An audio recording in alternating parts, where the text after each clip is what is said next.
Hello guys, मेरा नाम है लोकेश। आप सभी का स्वागत है मेरे YouTube channel nursing medical point पे, जहां मैं आपको नर्सिंग से रिलेटेड सब इन्फॉर्मेशन प्रोवाइड करवाऊंगा। आज हम पढ़ेंगे BSc nursing 4th semester MSN second का एक टॉपिक, एक सिस्टम का टॉपिक जिसका नाम है न्यूरोलॉजिकल डिसऑर्डर्स। ये आजकल जो प्रेजेंट टाइम पे आप जितने भी जो देखते हो पेशेंट्स वगैरह देखते हो, उनके अंदर एक कॉमन डिजीज़ मानी जाती है न्यूरोलॉजिकल डिसऑर्डर, जिसके अंदर मेनली कौन सी होती है, स्ट्रोक हो गया, सीवीए हो गया, ब्रेन इंजरी हो गई, हेड इंजरी हो गई। ये कुछ टाइप के डिजीज़ होती है जो क्या होती है आजकल कॉमनली पाई जाती है। तो चलिए आज का टॉपिक स्टार्ट करते हैं, न्यूरोलॉजिकल डिसऑर्डर्स। लेकिन अपन फर्स्ट पढ़ेंगे हेड। हेड क्या होता है? हेडेक। हेडेक के बारे में अपन पढ़ेंगे। हेडेक क्या होता है? हेडेक नॉर्मली अपन सर दर्द को बोलते हैं हेडेक। ये क्या होता है? It is a pain in any region of head. ये क्या होता है? एक तरीके से दर्द होता है, किसी भी पार्ट हो सकता है वो हेड का, कोई सा पार्ट हो सकता है हेड का। फोरहेड हो गया, मिड ब्रेन हो गया, हिंड ब्रेन हो गया, पॉन्स हो गया, स्पाइनल कॉर्ड वगैरह हो गई, न्यूरॉन्स हो गए, जितने भी पार्ट होते हैं ब्रेन के या अपन बोल सकते हैं हेड के, उनमें से किसी भी पार्ट के अंदर पेन होता है उसको अपन बोलते हैं headache. Headache is the one of the most common of all human physical complaint. Headache क्या होता है? नॉर्मली अगर अपन आजकल के डेली लाइफ के अंदर किसी को पूछते हैं तो सब ऐसे बोलते हैं कि मेरे सिर में दर्द हो रहा है, मेरे सिर में दर्द हो रहा है, मेरे सिर में दर्द होता है। तो आजकल क्या होती है, एक ह्यूमन फिजिकल कंप्लेंट्स के अंदर भी आने लग गई है। Headache is actually A symptom rather than a disease. Normally headache होता है जो एक सिम्टम होता है, हेडेक कोई डिजीज़ नहीं है। हेडेक ओनली एक सिम्टम है जो क्या होता है, अपन को ऐसे मान लो एक तरीके से एडवाइस देता है या सजेशन देता है कि कोई भी डिजीज़ होने के चांसेस हो सकते हैं। जैसे कि ऐसे मान लो हेडेक चलो हो रहा है, अपन ने कोई भी एनाल्जेसिक ले लिया, एंटीबायोटिक मेडिसिन ले ली, तो उसकी वजह से क्या होता है, हेडेक ठीक हो जाता है। लेकिन मेडिसिन लेने के बाद भी वापस वो आ रहा है, हेडेक आ रहा है, मेडिसिन ले रहे हैं तो भी ठीक नहीं हो पा रहा है, वो ट्रीट नहीं हो पा रहा है, तो क्या होता है एक बड़ी डिजीज़ होने के चांस होते हैं। हेड, इसकी डेफिनेशन होती है हेडेक इज़ अ पेन और डिस्कम्फर्ट द हेड, स्ट्रोक और नेक। हेडेक क्या होता है? ये पेन होता है, डिस्कम्फर्ट होता है किसका? हेड, स्ट्रोक और नेक का। यानी गर्दन से लेके जितना भी हेड का जितना भी पार्ट होता है उसके अंदर क्या होता है, पेन होता है, उसको अपन क्या बोलते हैं, हेडेक। अब इसके कुछ टाइप्स है। टाइप्स कौन कौन से हैं? माइग्रेन, क्लस्टर और टेंशन हेडेक। तीन टाइप होते हैं हेडेक के। कौन कौन से? माइग्रेन, टेंशन और क्लस्टर हेडेक। तो अब इनके बारे में अपन पढ़ते हैं। माइग्रेन हेडेक क्या होता है? It is a recurring characteristic by unilateral और बायलैटरल थ्रॉम्बिंग। माइग्रेन हेडेक अगर more in females than males. ये क्या होता है? रिकरेंट यानी बार बार होने वाला हेडेक होता है। कैसे होता है? यूनिलैटरल और बायलैटरल। यानी कि यूनिलैटरल का मतलब क्या होता है, एक तरफ, और बायलैटरल का मतलब क्या होता है, दोनों तरफ। तो ये क्या होता है, यूनिलैटरल बायलैटरल दोनों होता है। थ्रॉम्बिंग यानी क्या होता है, प्रेशर। एक तरीके से अपन मान सकते हैं कि जो एक पार्ट होता है हेड का, उसके ऊपर क्या होता है, प्रेशर होता है, और प्रेशर की वजह से क्या लगता है अपन को, पेन महसूस होता है। और माइग्रेन क्या होता है, लंबे समय तक भी हो सकता है और एक्यूट भी हो सकता है। इसको अपन क्रॉनिक भी बोल सकते हैं और एक्यूट भी बोल सकते हैं। और माइग्रेन क्या होता है, बार बार एक ही एक साइड पे होता है, जिसकी वजह से क्या होता है, इसके कुछ सिम्टम्स होते हैं, जैसे कि वॉमिटिंग आने के चांस ज़्यादा होते हैं, नोज़िया के चांस होते हैं, फिर पेशेंट को प्रॉब्लम होती है, इरिटेबिलिटी होती है, इसको सिम्टम्स होते हैं। ये क्या होता है, ज़्यादातर फीमेल्स के अंदर ज़्यादा पाया जाता है मेल्स के according.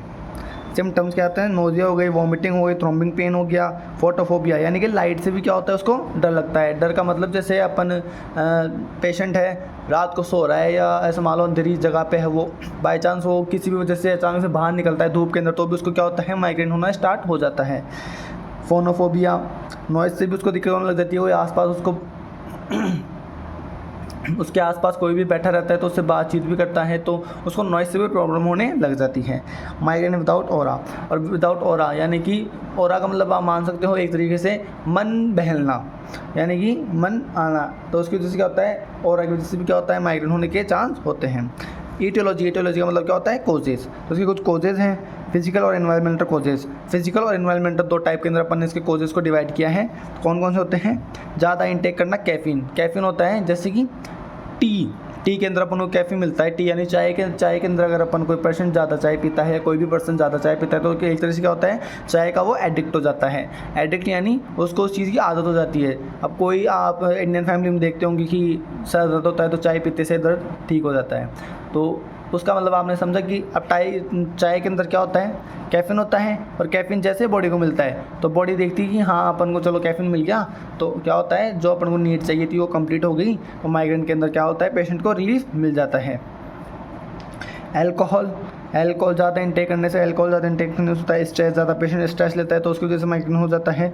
Motor dysfunction, muscle tone, motor dysfunction, किसी को सीजर्स वगैरह की प्रॉब्लम होती है तो उसकी वजह से भी क्या होता है माइग्रेन होने के चांस होते हैं। लॉस ऑफ कॉन्शियसनेस, पेशेंट क्या होता है कॉन्शियस नहीं रह पाता है। फास्टिंग, मिसिंग अ मील, वो ज़्यादा व्रत वगैरह करता है या किसी भी काम की वजह से वो क्या होता है एक टाइम का खाना भूल जाता है तो उसकी वजह से माइग्रेन हो जाता है। ओवर स्लीपिंग, ज़्यादा टाइम तक पेशेंट सो रहा है। अब आजकल के आप जनरेशन देखते हो कि बच्चे जो होते हैं जो रात को तो सोते नहीं है 2-3 बजे तक, इन सुबह क्या होता है उनको 10 बजे 11 बजे जाके आँख खुलती है। जो टाइम होता है ना, एक रेगुलेशन जो टाइम होता है ना कि चलो ठीक है 11 बजे सो गए और सुबह 6 बजे उठ गए, वो टाइम सबसे बेस्ट होता है। लेकिन आजकल ये जनरेशन होती है जो रात को तो 2 बजे सोती है और सुबह उठती है 10 बजे 11 बजे, तो उसकी वजह से क्या होता है माइग्रेन होता है। हार्मोनल चेंजेस की वजह से माइग्रेन होता है, जैसे कि बॉडी के अंदर कोई चेंजेस आ जाते हैं जिसकी वजह से क्या होता है हार्मोनल डिस्चार्ज होना या उसके ऊपर कोई भी इफेक्ट डालना, जिसकी वजह से क्या होता है हार्मोन सही से रिलीज़ नहीं हो पाते हैं, जिसकी वजह से क्या होता है माइग्रेन होता है। वीकनेस और पैरालिसिस, वीकनेस की वजह से और पैरालिसिस यानी कि लकवा की वजह से भी क्या होता है माइग्रेन होने के चांस होते हैं। माइग्रेन को चेक करने के लिए कुछ डायग्नोस्टिक टेस्ट होते हैं, जैसे कि सीटी स्कैन करवा सकते हैं अपन, MRI करवा सकते हैं, और न्यूरोलॉजिकल एग्जामिनेशन की वजह से अपन को पता चलता है कि पेशेंट को माइग्रेन की प्रॉब्लम है। अब माइग्रेन है तो माइग्रेन के कुछ ट्रीटमेंट मैनेजमेंट तो अपन करना ही पड़ेगा, तभी तो जाके वो ट्रीट होगा। तो कुछ मैनेजमेंट है तो अपन कौन करते हैं, जैसे कि self help treatment for migraine and tension headache. ये तो क्या होता है अपन खुद की भी सहायता कर सकते हैं माइग्रेन को ट्रीट करने के लिए, जैसे कि स्ट्रेस वगैरह आ रहा है तो म्यूज़िक सुन लिया, म्यूज़िक की वजह से क्या होता है स्ट्रेस दूर हो जाता है और माइग्रेन के अंदर अपन को रिलीफ मिलता है। या वो टेंशन के अंदर ज़्यादा ही है तो बाहर घूम लिया, बाहर फ्रेंड सर्कल के साथ बैठेगा तो उसका क्या होता है माइंड डाइवर्ट होगा और माइग्रेन से अपन को रिलीफ मिलेगा। काउंसलिंग और साइकोथेरेपी, अपन को काउंसलिंग लेनी चाहिए और साइकोथेरेपी, जो जितने भी साइकेट्रिक रहते हैं उनसे अपन को थेरेपी लेनी चाहिए कि मेरे माइग्रेन की प्रॉब्लम है। तो वो क्या होता है जो डॉक्टर होता है ना वो आपको एक अच्छी सजेशन देता है, आपको डाइटरी पैटर्न बताता है कि आपको ये इनटेक करना चाहिए, तो क्या होता है इनसे भी माइग्रेन ठीक होता है। रिलैक्सेशन ट्रेनिंग लेनी चाहिए, जैसे कि सुबह सुबह उठ के योगा करना चाहिए, माइग्रेशन करना चाहिए, उसकी वजह से क्या होता है बहुत रिलीफ मिलता है। PMR का मतलब प्रोग्रेसिव मसल रिलैक्सेशन टेक्निक अपन को यूज में लेनी चाहिए।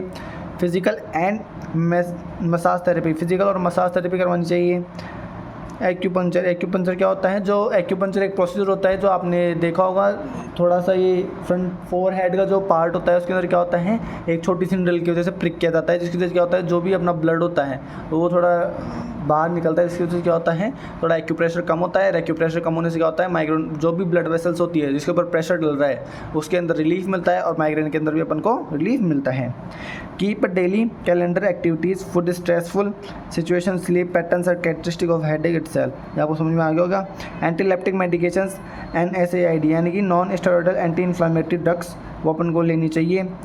एंटी डिप्रेसेंट ड्रग्स अपन को लेनी चाहिए। और एंटी एपिलेप्टिक्स कौन से ले सकते हो आप, लेसिक्स नहीं सॉरी, आप एंटी एपिलेप्टिक्स के अंदर ले सकते हो लेविपिल नाम की एक ड्रग आती है, उससे भी क्या होता है माइग्रेन के तौर पर उनको रिलीफ मिलता है। तो यह था अपना माइग्रेन हेडेक। अब हम सेकंड पढ़ते हैं कौन सा, टेंशन हेडेक। टेंशन हेडेक क्या होता है, it may be the result of head stress and fatigue. लंबे समय से कोई पेशेंट हेड स्ट्रेस यानी कि लंबे समय से कोई पेशेंट स्ट्रेस के अंदर है या फैटिग थकान के अंदर है, but more than likely they can be attributed to physical problem, psychological issue और डिप्रेशन। कोई भी पेशेंट होता है जो लंबे समय से क्या मान लो स्ट्रेस के अंदर है, फैटिग के अंदर है, फिजिकल उसको प्रॉब्लम्स है, साइकोलॉजिकल इशूज़ है, डिप्रेशन पेशेंट है, तो क्या होता है ये अपन एक तरीके से टेंशन हेडेक के अंदर आते हैं। आजकल देखते हो आप बहुत से पर्सन होते हैं जिसको बहुत ज़्यादा टेंशन होती है। तो टेंशन का मतलब क्या होता है, एक तरह से स्ट्रेस लेना। तो पेशेंट क्या होता है कोई लंबे समय तो कोई स्ट्रेस का पर्सन है जो लंबे समय से स्ट्रेस ले रहा है, बहुत टेंशन के अंदर है, तो उसको क्या होता है अपन को टेंशन हेडेक बोलते हैं। ज़्यादातर क्या होता है एज ग्रुप 20 to 40 ईयर्स के एज ग्रुप के जो पर्सन होते हैं वो इसके अंदर आते हैं। Every personality can experience them. और जितनी भी मतलब एक बार तो ये चीज़ होती है कि जो भी पर्सन होता है वो टेंशन हेडेक ज़रूर उसको मतलब एक्सपीरियंस करता है। इसको सिम्टम्स है the muscle between head and neck contract for hours and days.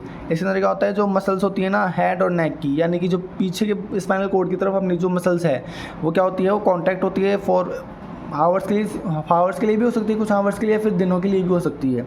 ये लंबे समय तक चलता है। माइग्रेन होता है जो शॉर्ट टर्म के लिए होता है, और जो टेंशन हेडेक है वो लॉन्ग टर्म भी जा सकता है। ए टाइट अराउंड नेक, टाइटनेस हो जाती है, जकड़न टाइप की फील होती है नेक के पास में। The pain is continuous and annoying but not throbbing, ये जो पेन होता है क्या होता है कंटिन्यूस, यानी मैं बोला ना आपको भी कि ये क्या होता है, जो माइग्रेन होता है वो शॉर्ट टर्म के लिए होता है, लेकिन जो टेंशन हेडेक होता है वो लंबे समय तक भी जा सकता है। इसके अंदर क्या होती है, थ्रॉम्बिंग नहीं होती है। डिजीनेस यानी चक्कर आते हैं। वेट लॉस हो जाता है पेशेंट का। शॉर्टनेस ऑफ ब्रीथ यानी कि जैसे मान लो टेंशन के अंदर, अब जैसे बाई चांस कोई पेशेंट अचानक से पता चले उसको कि ये चीज़ हो गई, तो टेंशन के अंदर आ जाता है, और टेंशन के आने के बाद क्या होता है, उसको ब्रीथ लेने के अंदर थोड़ी दिक्कत आना स्टार्ट हो जाती है। मेंस्ट्रुएशन साइकिल चेंजेस, फीमेल्स के अंदर क्या होता है, मेंस्ट्रुअल साइकिल होती है, उसके अंदर भी अपन चेंजेस देखने को मिलते हैं। उसको ईटियोलॉजी यानी कोजेस यानी कि कारण देखते हैं क्या किस वजह से हो सकता है। डिप्रेशन, तो पेशेंट डिप्रेशन के अंदर चल जाए। Job conflict and family relationship, job के अंदर कोई कॉन्फ्लिक्ट आ जाए अचानक से ही, ऐसे मान लो कि कोई बंदा कंपनी के अंदर काम कर रहा है, तो अचानक से उसको कोई भी बात हो जाए, कुछ भी हो जाए, लेकिन उसका जो बॉस होता है वो उसको निकाल दे बाई चांस जॉब से, तो क्या होता है वो ऐसे टेंशन के अंदर आ जाए, और फैमिली रिलेशनशिप की वजह से वो टेंशन के अंदर आ जाए, तो उसको क्या होता है टेंशन अटैक। पुअर पोस्चर, खाना पीना सही से नहीं लेता हो, पोस्चर उसका वीक हो, तो भी टेंशन अटैक होने के चांस होते हैं। Close work under poor lighting condition, ऐसे मतलब कि पेशेंट मतलब कोई भी पर्सन होता है जो कम लाइट के अंदर ज़्यादा काम करता है, तो कम लाइट के अंदर क्या होता है, अपन को फोकस करने के लिए ज़्यादा प्रेशर डालना पड़ता है आइज़ के ऊपर, इसकी वजह से क्या होता है टेंशन अटैक होने के चांस होते हैं। Abnormalities in neck muscle and bone, जो नेक की मसल्स होती है और बोन्स होती है उसके अंदर अपन को एबनॉर्मलिटीज़ देखने को मिलती है, जिसकी वजह से क्या होता है टेंशन हेडेक होता है। अब कुछ मैनेजमेंट है इसका।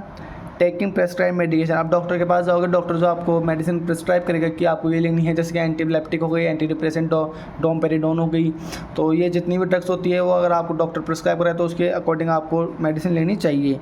मिनिमाइजिंग द कोजेज, जितने भी कोज हो उनको कम करने की कोशिश करनी चाहिए। Learning self help measure such as a bio feedback and relaxation exercise, जितना हो सके उतना खुद की लाइफ स्टाइल चेंज करने की कोशिश करें। कोई लेट उठ रहा है 9 बजे उठ रहा है तो 6 बजे उठने की कोशिश करें। जितनी भी प्योर एयर होती है सुबह वॉक करने की कोशिश करें, उसकी वजह से क्या होता है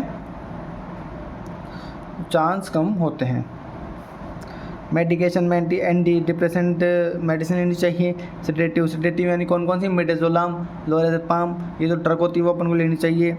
नॉन सेडेटिव हो गई डेस्पिरिन, एमिटिपाइलिन और NSAID यानी कि non steroidal anti inflammatory drug, फीमोडोप्रिन और कैटोप्रोन, ये दो ड्रग लेनी चाहिए। इसकी वजह से क्या होता है अपन को टेंशन हेडेक के अंदर क्या होता है रिलीफ मिलता है। अब अपन थर्ड टाइप पढ़ते हैं हेडेक का। थर्ड टाइप होता है हेडेक का क्लस्टर हेडेक। क्लस्टर हेडेक क्या होता है, it is characterized by 1 to short live attack of periodic pain per day. Migraine होता है, माइग्रेन भी क्या होता है लंबे समय तक चलता है, दिन में एक बार भी आ सकता है, 2 बार भी आ सकता है, लेकिन जो क्लस्टर हेडेक होता है ना ये क्या होता है 1 से 2 बार आ सकता है periodic pain per day over 3-4 और लास्ट 8 वीक्स। ये क्या होता है, ये दिन के अंदर 2 से 3 बार आ जाता है, लेकिन ये क्या होता है 3 से 4 दिन या हफ्तों के लिए भी चल सकता है। Followed by pain free interval that average 1 year, और क्या होता है ज़्यादा लंबे समय तक 1 साल तक भी चल सकता है। तो क्लस्टर हेडेक और माइग्रेन हेडेक के अंदर ज़्यादा कुछ डिफरेंस नहीं है। इसके अंदर भी क्या होता है वो दिन में 1-2 बार आ सकता है, और ये भी दिन में 1-2 बार आ सकता है, लेकिन वो क्या हुआ वो इतने लॉन्गर टाइम के लिए नहीं होता माइग्रेन। लेकिन ये जो क्लस्टर हेडेक होता है वो लंबे समय तक 1 साल तक भी चल सकता है।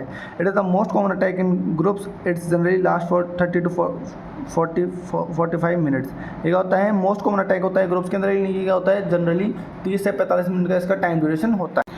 Cluster headache frequently surface during the morning और लेट नाइट, ये अब माइग्रेन होता है जो कभी भी आ सकता है, लेकिन क्लस्टर हेडेक जो होता है ना जो ज़्यादातर क्या होता है या तो अर्ली मॉर्निंग आएगा या फिर लेट नाइट आएगा। जिस भी टाइम अपन सोने लगेंगे या अपन जल्दी उठते हैं ना उस टाइम पे क्या होता है क्लस्टर हेडेक अपन को देखने को मिलता है। इसके कुछ सिम्टम्स है जैसे कि this is usually at unilateral, ये ज़्यादातर क्या होता है एक साइड ही होता है, ब्रेन के आधे साइड होगा या तो लेफ्ट साइड या फिर राइट साइड, और माइग्रेन होता है बोथ साइड हो सकता है। Rarely switches sides from one attack to another, लेकिन ये क्या होता है अब जो माइग्रेन होता था वो दोनों साइड भी हो सकता था और एक साइड भी हो सकता था, लेकिन ये जो होता है ना जो एक साइड होने के बाद क्या होता है दूसरी साइड भी फैल जाता है। पेन इज प्लस्टिंग, पेन क्या होता है प्लस्टिंग होता है। Burning throbbing at pain side, burning यानी जलन फील होती है, थ्रोम्बिंग प्रेशर डलता है पेन साइड की तरफ। टीयरिंग और ब्लड शॉर्ट आई, ये क्या होती है टीयरिंग, आंसू आना स्टार्ट हो जाते हैं, और ब्लड शॉर्ट आई यानी कि आंखें बिल्कुल लाल हो जाती हैं। रनी नोज अब आंसू आएंगे तो आंसू की जैसे क्या होता है रनी नोज भी देखने को अपन को मिलता है। अब क्लस्टर हेडेक के कुछ ईटियोलॉजी हैं जैसे कि अनलाइकली माइग्रेन हेडेक, ये क्या होता है, माइग्रेन हेडेक की वजह से अपन को क्लस्टर हेडेक देखने को मिलता है। Cluster headache are not result of hereditary. अब माइग्रेन हेडेक क्या होता है, अनलाइकली होता है, लेकिन जो क्लस्टर हेडेक होता है ना वो हेरिडिटरी नहीं होता है, यानी कि आनुवांशिक नहीं होता है। Usually to have a result history of chronic smoking alcohol, लंबे समय से कोई पेशेंट होता है जो स्मोकिंग कर रहा है तो उसको भी अपन को क्लस्टर हेडेक देखने को मिलता है। Histamine increases in a person blood and urine during cluster headache. अब हिस्टामिन का लेवल बढ़ जाता है जिसकी वजह से अपन को क्या होता है, क्लस्टर देखने को मिलता है। अब क्लस्टर हेडेक के कुछ मैनेजमेंट है, जैसे कि पेशेंट को अपन को एजुकेशन देनी चाहिए। Patient who are chronic cluster headache should continue maintenance medication. जो भी पेशेंट है जिसको क्रोनिक क्लस्टर हेडेक देखने को मिल रहा है तो उसको अपन क्या होता है, टाइम टू टाइम उसको मेडिकेशन देने के लिए अपन को प्रेस्क्राइब करनी चाहिए। काउंसलिंग एंड लाइफस्टाइल मॉडिफिकेशन, उसको अपनी लाइफस्टाइल के अंदर मॉडिफिकेशन लाना चाहिए या उसको मेंटेन करके सही रखनी चाहिए। ड्रग्स कौन कौन से, triptans and supplements oxidation are first line abortive therapies. ये उस ड्रग्स होती है जो क्या होती है, फर्स्ट लाइन के अंदर मान जाती है, मतलब कि कुछ भी हो तो अपन को क्या होता है, ये ड्रग्स देने के बाद अपन को उसके अंदर रिलीफ देखने को मिलता है। प्रोफाइलैक्सिस वारम्पलिन 240 mg पर डे। अगर कोई को क्रोनिक क्लस्टर हेडेक है तो उसको अपन क्या होते हैं, प्रोफाइलैक्सिस वारम्पलिन 240 mg ड्रग देते हैं, जिसकी वजह से क्या होता है, पेशेंट को रिलीफ मिलता है। तो आज का टॉपिक था हमारा हेडेक, जो न्यूरोलॉजिकल डिसऑर्डर्स का पहला टॉपिक है। आज का टॉपिक यहीं ख़त्म होता है। अगर आपको मेरा वीडियो अच्छा लगा हो तो please like share and comment on my video and also subscribe my YouTube channel. अगर आपको इस वीडियो के नोट्स चाहिए तो आप मेरे टेलीग्राम चैनल पे ज्वाइन हो सकते हैं, वहाँ मैं आपको नोट्स प्रोवाइड करवा दूँगा। Thank you.